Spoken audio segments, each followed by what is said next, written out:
Alhamdulillah. Asyhadu an la ilaha illallah wahdahu la syarikalah wa asyhadu anna Muhammadan abduhu wa rasuluh. Rabbi shrah li sadri wa yassir li amri wahlul 'uqdatam min lisani yafqahu qawli. La haula wala quwata illa billah.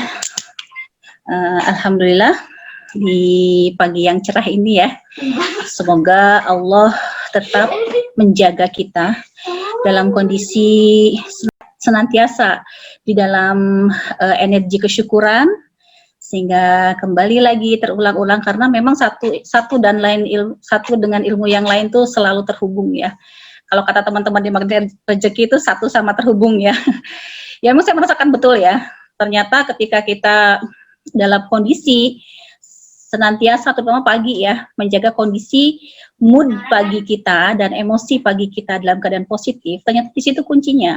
Ya, ketika kita memenangkan pagi, insya Allah kita akan memenangkan sepanjang hari itu, karena energi pagi itu akan mensuplai dan hormon-hormon yang ada dalam diri itu diproduksi banyaknya ketika kita di pagi hari. Dan ketika pagi hari itu cukup untuk mensuplai energi kita sepanjang hari. Makanya kalau pagi kita gembira, ya, bahagia, kita optimis, hormon kita terbangun adalah hormon bahagia. Pada saat itulah, sama teman-teman silakan dirasakan sendiri ya. Ketika kita bangun dalam mood yang baik, dalam energi kesyukuran, rasakan sendiri semangat dan etos kerja kita lebih luar biasa daripada kita bangun merengut gitu ya.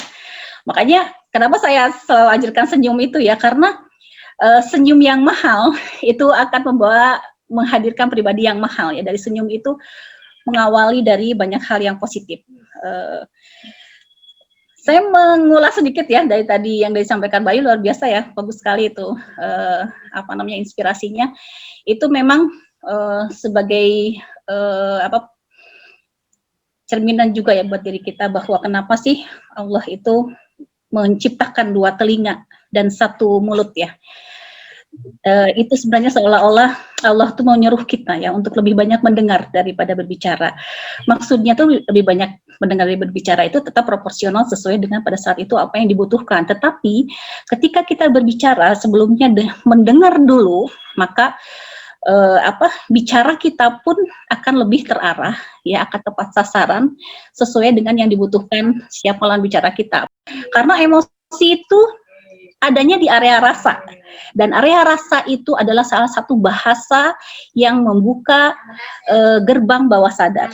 Maka ketika kita pada saat berbicara tepat sasaran itu akan membuka emosinya dia, sehingga apa yang kita sampaikan itu akan masuk ke dalam area bawah sadarnya. Dan ketika itu area bawah sadar, sifatnya itu adalah langsung tindakan atau action. Dan untuk bisa mengundang berkahnya Allah, memang ada syarat-syarat ya, di mana sebuah majelis itu akan mengundang berkahnya Allah. Yang pertama kita memuji Allah, bersyukur dengan segala karunia yang sudah Allah beri, lebih melihat sudut pandang kepada kebaikan, sehingga timbul rasa kesyukuran kita. Maka la in syakartum la azidannakum, ketika bersyukur maka Allah akan tambahkan lagi nikmat. Nah, nikmatnya itu bukan berupa nikmat secara duniawi, tapi nikmat berupa kecukupan ya. Kecukupan itu bukan berupa materi, kecukupan dalam kita mempunyai jiwa yang sehat, kecukupan dalam mempunyai pikiran yang sehat, mempunyai perasaan yang sehat. Dan pikiran dan perasaan itu kembali lagi kepada perasaan. Jadi yang terpenting itu bukan positive thinking, tapi positive feeling ya, karena feeling itu kembali kekuatannya menjadi 88% dibanding dengan positive thinking. Tetapi untuk membuat positive feeling diawali dengan positive thinking, karena perasaan itu adalah buah dari pikiran ya, bisa dipahami ya.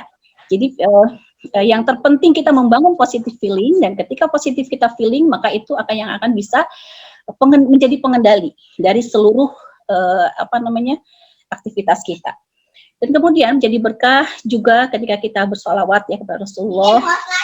Kemudian dari mulai awal sampai akhir majelis itu adalah ketika hati kita semuanya senantiasa terkoneksi dan tersambung kepada Allah ya.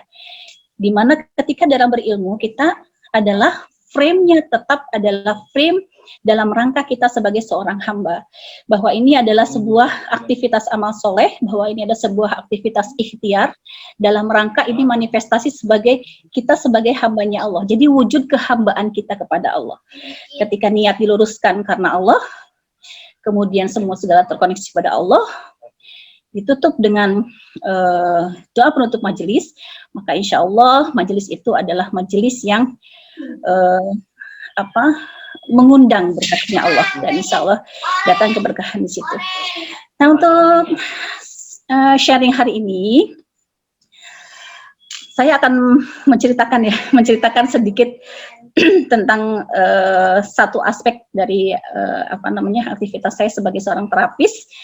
Nanti teman-teman silahkan mengambil ibrohnya, dan ini kalau saya rasa sangat luar biasa ya, karena ini dampaknya benar-benar akan membawa kita kepada perubahan ya, transformasi hidup yang sangat luar biasa ke depannya kalau seandainya kita bisa mengambil ibrohnya ya.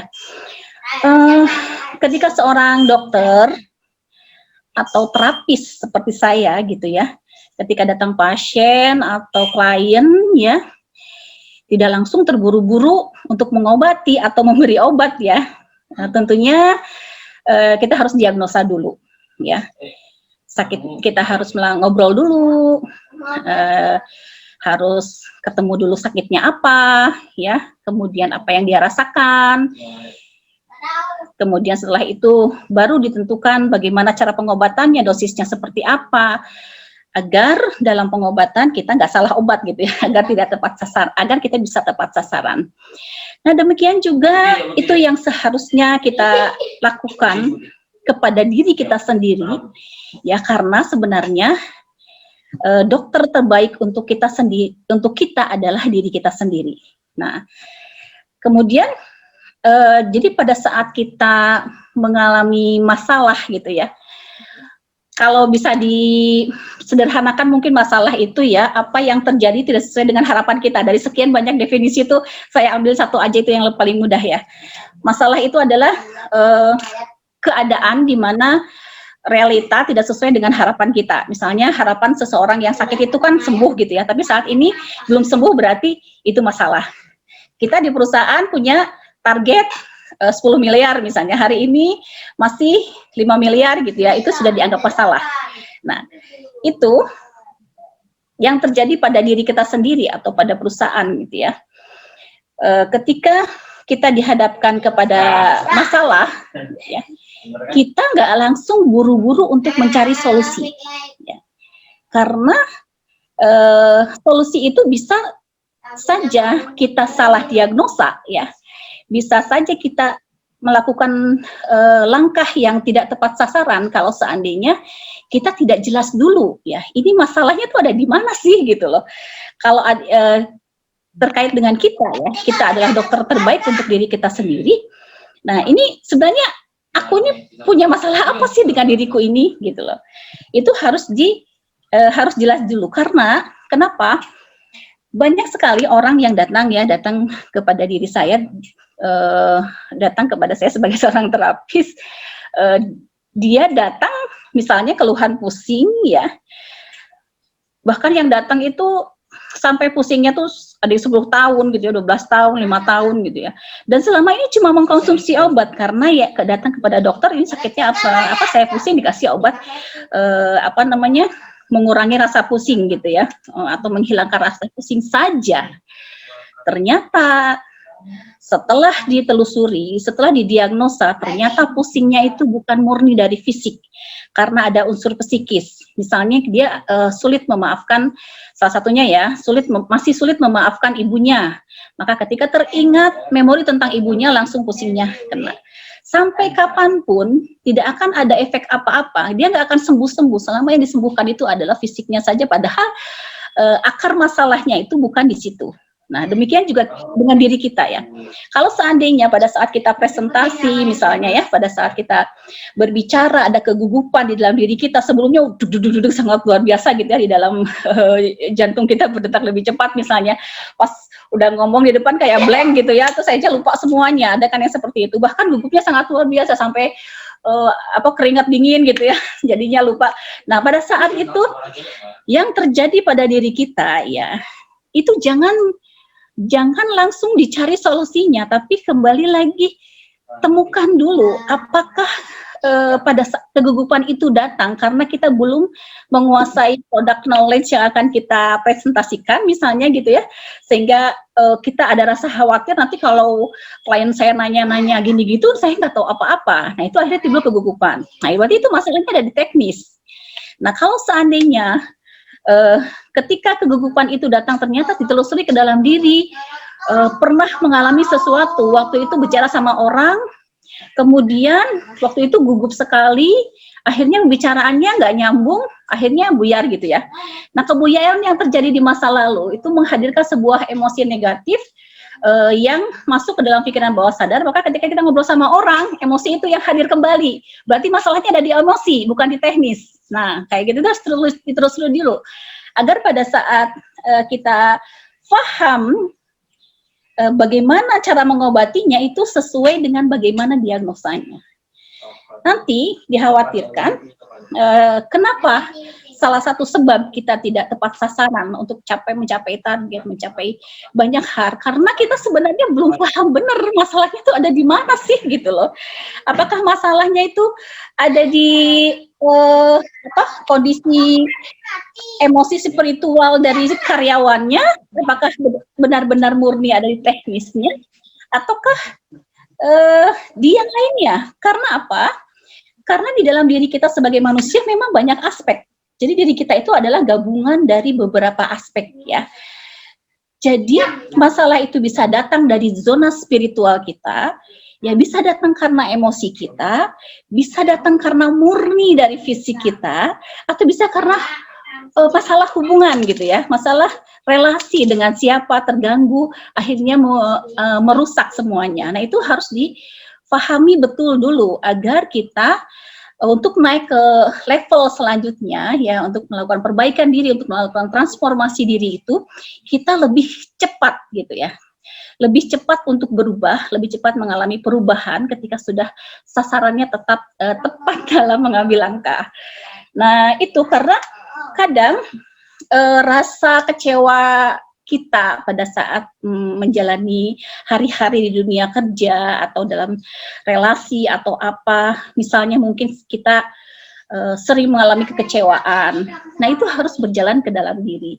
Harus untuk mencari jalan keluar, itu adalah caranya yang paling tepat adalah berjalan ke dalam diri kita. Mungkin saja, mungkin tujuan kita bukan Allah. Mungkin saja karena kita kurang ikhlas, mungkin saja karena dalam hal teknis kita kurang menguasai, mungkin saja kita hanya mengumpulkan ilmu dan pengetahuan aja, tapi tidak pernah aplikasi atau tidak melakukan praktek.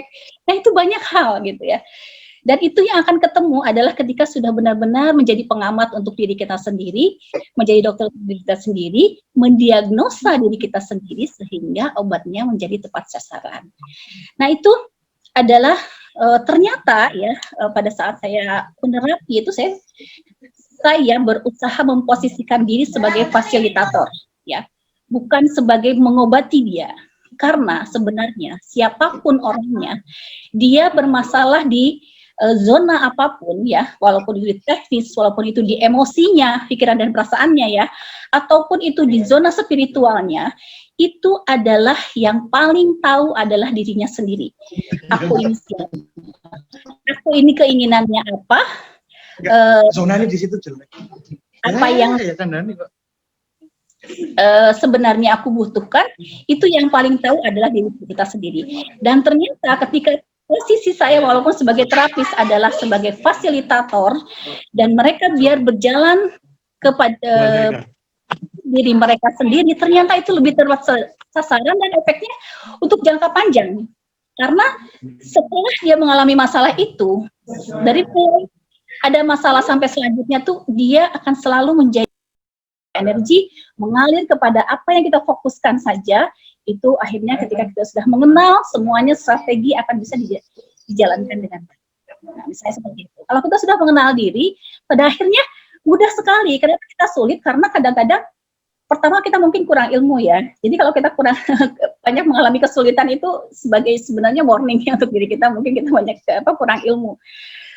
Dan akhirnya ilmu itu tidak akan menjadi apa-apa gitu ya, pengetahuan tidak akan menjadi apa-apa kalau tidak pernah praktek. Bukan Allah, karena kalau kita tidak Allah dulu gitu ya, sebelum ke makhluk, sebelum ke yang lainnya, ya kita rawan hati kita, ya karena kaum itu kan memang karakternya mudah sekali terbolak-balik. Tapi ketika kita kuatkan talinya kepada tali Allah dulu sebelum yang lainnya, Allah akan mudahkan segalanya, karena setelah itu tuh akhirnya Allah yang bekerja gitu, bukan kita. Keterbatasan kita sebagai manusia seperti hapus, akhirnya Allah yang maha segalanya yang memudahkan semuanya, akhirnya seperti itu.